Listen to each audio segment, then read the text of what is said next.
বিপদ কি ফের ধেয়ে আসছে বাংলায়? ঘূর্ণাবর্ত নিম্নচাপে পরিণত হয়ে বাংলায় তাণ্ডব চালাবে না তো? এই আশঙ্কায় কিন্তু ঘোরাফেরা করছে আলিপুর আবহাওয়া দপ্তরের বক্তব্যে। বঙ্গোপসাগরে আবার সাইক্লোনিক ঘূর্ণি তৈরি হচ্ছে, ঘূর্ণিঝড় ফেঙ্গাল। ডানার তাণ্ডবের পরে নতুন করে যে অশনি সংকেত শুনিয়েছে হাওয়া অফিস, তাতে কিন্তু চিন্তায় গোটা বঙ্গবাসী। কিন্তু এই তাণ্ডবের প্রভাব কি আদৌ বাংলায় পড়বে? কিছুদিনের মধ্যেই সব পরিষ্কার হয়ে যাবে। হাওয়া অফিস জানাচ্ছে, দক্ষিণ আন্দামান সাগর সংলগ্ন এলাকায় ঘূর্ণাবর্ত তৈরি হয়েছে। শনিবারের মধ্যে ঘূর্ণাবর্ত দক্ষিণ পূর্ব বঙ্গোপসাগরে নিম্নচাপে পরিণত হবে।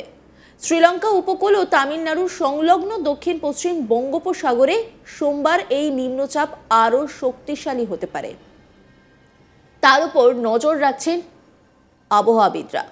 তবে এই নিম্নচাপের সরাসরি প্রভাব পড়বে না আমাদের রাজ্যে। নিম্নচাপের কারণে আন্দামান নিকোবর দ্বীপপুঞ্জে পর্যটকদের জন্য সতর্কবার্তা জারি করা হয়েছে।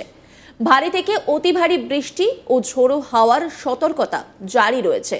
নিকোবর দ্বীপপুঞ্জের একাংশে বৃষ্টির তাণ্ডব চলবে। মৎস্যজীবীদের জন্য সতর্কবার্তা জারি করা হয়েছে। দক্ষিণ বঙ্গোপসাগর এবং আন্দামান সাগর সংলগ্ন এলাকা উত্তাল থাকবে। ওই এলাকায় মৎস্যজীবীদের সমুদ্রে যেতে নিষেধ করা হয়েছে।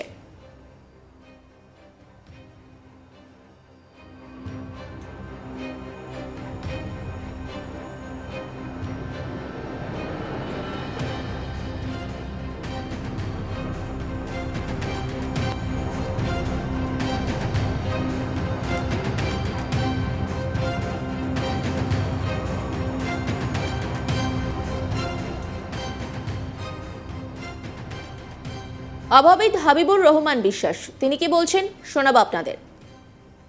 আগামী 23 তারিখ পর্যন্ত এটা নিম্নচাপে পরিণত হবে। ঘূর্ণাবর্ত আছে, 23 তারিখের মধ্যে নিম্নচাপ পরিণত হওয়ার সম্ভাবনা রয়েছে। আর তারপরে আরও দুদিনের মধ্যে, মানে 25 তারিখের মধ্যে এটা গভীর নিম্নচাপে বা ডিপ্রেশনে পরিণত হওয়ার সম্ভাবনা আছে। তারপরে আরও এর শক্তিশালী বা ইন্টেন্সিফিকেশন হবে কিনা বা এর প্রতি আমাদের তামিলনাড়ু বা শ্রীলঙ্কার দিকে যাবে কিনা সেটা আমাদের ক্রমাগত পর্যবেক্ষণে রয়েছে।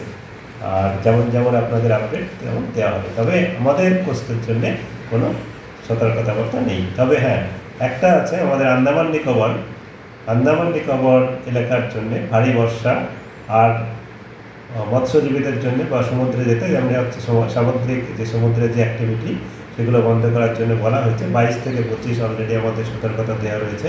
তা যারা আমাদের এখান থেকে বা পশ্চিমবঙ্গ থেকে এই সময়ে যেসব ট্যুরিস্ট ওখানে যাওয়ার প্ল্যান করছেন, তারা আমাদের আবহাওয়া সতর্কতা বা অন্যান্য দিকে নজর রেখে বা আপডেট নিয়ে যাওয়ার ভালো। আমাদের এখন রাজ্য জুড়েই শুষ্ক আবহাওয়া চলছে। আর ন্যূনতম তাপমাত্রা বা রাতের তাপমাত্রা স্বাভাবিক বা স্বাভাবিকের থেকে কোথাও কোথাও 1-2 ডিগ্রি কম আছে। আর আমাদের আগামী কয়েকদিনের যেটা আবহাওয়ার পূর্বাভাস, তাতে আমাদের পশ্চিমবঙ্গের সমস্ত জেলাতেই আগামী 5 দিনে শুষ্ক আবহাওয়ায় থাকবে। আর তাপমাত্রার খুব বেশি হেরফের হবে না, যেটা যেমন চলছে এরকমই থাকবে, ±1-2 ডিগ্রির মধ্যেই থাকবে। আর কোথাও কোথাও কোনো জেলাতে 1-2 জায়গায় হালকা কুয়াশা সকালের দিকে হতে পারে। কলকাতা তার পার্শ্ববর্তী অঞ্চলে মূলত দুপুরের দিকে আজকে আংশিক মেঘলা আকাশ থাকতে পারে, বাকি রাত্রের দিকে ধীরে ধীরে আবার পরিষ্কার আকাশই হওয়ার সম্ভাবনা আছে। আর তাপমাত্রা যেটা কালকে সকালের তাপমাত্রা 19 থেকে 20 মাঝামাঝি থাকার সম্ভাবনাই আছে ন্যূনতম তাপমাত্রা। আর আজকে সর্বোচ্চ তাপমাত্রা 28-এর কাছাকাছি থাকার সম্ভাবনা। আর আগামী কয়েকদিনে তাপমাত্রা কলকাতাতে 18 থেকে 20 এর মধ্যেই থাকার সম্ভাবনা রয়েছে ন্যূনতম তাপমাত্রা। আগামী কয়েকদিন তাপমাত্রার খুব একটা পরিবর্তনের সম্ভাবনা নেই বললেই চলে। শীতের আমেজ বজায় থাকবে। কয়েক জেলায় সকালের দিকে হালকা কুয়াশা, পরে পরিষ্কার আকাশ। হাওয়া অফিস জানাচ্ছে, কলকাতাতে 19 থেকে 20 ডিগ্রি সেলসিয়াসের মধ্যে সর্বনিম্ন তাপমাত্রা ঘোরাফেরা করবে। রাতের দিকে আকাশ মূলত পরিষ্কার থাকবে। সকালের দিকে হালকা কুয়াশা, ধোঁয়াশা হতে পারে। তবে বলাই যায় যে শীতের এই পরিবেশ হয়তো নিম্নচাপ কেটে গেলে আরও জোরদার হয়ে পড়বে। তাই এখন তাপমাত্রার আহামরি কোনো পরিবর্তন না হলেও আগামী দিনে বেশ নামতে পারে পারদ, তেমনটাই কিন্তু আশঙ্কা করছে হাওয়া অফিস।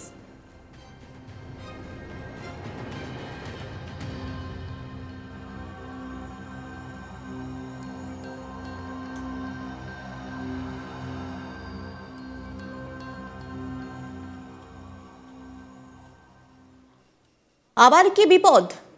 বাংলায় কি আছড়ে পড়বে ঘূর্ণিঝড়? এই প্রশ্নগুলো রীতিমতো জোরালো হচ্ছে, কারণ ডানার দাপট তো কেটে গেছে, তারপর একেবারে স্বাভাবিক ছন্দে ফিরেছে প্রত্যেকটা জায়গা।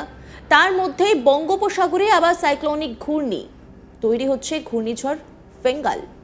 ডানার তাণ্ডবের পরে নতুন করে যে অশনি সংকেত শুনিয়েছে হাওয়া অফিস, তাতে কিন্তু চিন্তায় গোটা বঙ্গবাসী। তবে এর প্রভাব আদৌ বাংলায় কি পড়বে, এই প্রশ্ন কিন্তু এই মুহূর্তে ঘোরাফেরা করছে।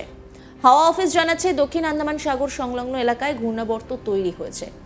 শনিবারের মধ্যে ঘূর্ণাবর্ত দক্ষিণ পূর্ব বঙ্গোপসাগরে নিম্নচাপে পরিণত হবে। শ্রীলঙ্কা উপকূল ও তামিলনাড়ুর সংলগ্ন দক্ষিণ পশ্চিম বঙ্গোপসাগরে সোমবার এই নিম্নচাপ আরও শক্তিশালী হতে পারে, তার উপর নজর রাখছেন আবহাওয়াবিদরা। তবে এই নিম্নচাপের সরাসরি প্রভাব এই রাজ্যে পড়ছে না। নিম্নচাপের কারণে আন্দামান নিকোবর দ্বীপপুঞ্জে পর্যটকদের জন্য সতর্কবার্তা জারি করা হয়েছে। ভারী থেকে অতি ভারী বৃষ্টি ও ঝোড়ো হাওয়ার সতর্কবার্তা জারি রয়েছে। নিকোবর দ্বীপপুঞ্জের একাংশে বৃষ্টির তাণ্ডব চলবে। মৎস্যজীবীদের জন্য সতর্কবার্তা জারি করা হয়েছে। এই নিয়ে হাওয়া অফিস সূত্রে কি জানা যাচ্ছে শোনাবো আপনাদের। আগামী 23 তারিখ পর্যন্ত এটা নিম্নচাপে পরিণত হবে। ঘূর্ণাবর্ত আছে, 23 তারিখের মধ্যে নিম্নচাপ পরিণত হওয়ার সম্ভাবনা রয়েছে। আর তারপরে আরও দুদিনের মধ্যে, মানে 25 তারিখের মধ্যে এটা গভীর নিম্নচাপে বা ডিপ্রেশনে পরিণত হওয়ার সম্ভাবনা আছে। তারপরে আরও এর শক্তিশালী বা ইন্টেন্সিফিকেশন হবে কিনা, বা এর গতি আমাদের তামিলনাড়ু বা শ্রীলঙ্কার দিকে যাবে কিনা, সেটা আমাদের ক্রমাগত পর্যবেক্ষণে রয়েছে।